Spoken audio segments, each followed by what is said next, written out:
Hinahanap ngayon ng NBI ang isa umanong illegal recruiter sa Laoag City, Ilocos Norte.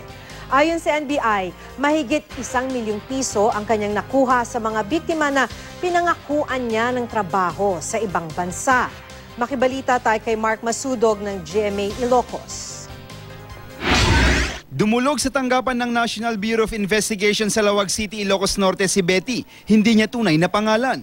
Inirereklamo niya ang illegal recruiter o manong si Almi Rose Calipco. Bukod sa kanya, may siyam pa siyang mga kasamang na biktima rin daw ni Calipco. Ayon kay Betty, inalok siya ni Calipco ng trabaho abroad. Nangako raw si Calipco na ipapadala si Betty sa New Zealand o kaya sa Australia, Canada o South Korea. Isinailalim si Betty sa seminar at training. Kapalit nito, nagbayad daw si Betty ng 215,000 pesos kay Calipco.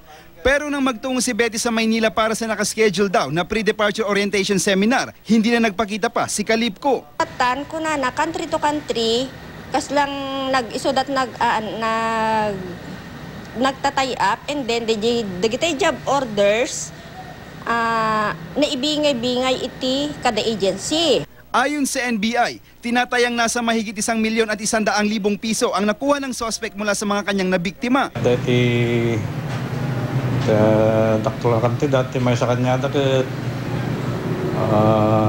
kababaan na 115. Hanggang sa ngayon, pinaghahanap pa rin ng NBI ang suspect. Panawagan ng mga nagrereklamo. Kaya naman nga obligasyon ti naalalam kada kami isublim ket permi nga nakababain dito inubobran. Mark Masudog, Nagbabalita, Pilipinas.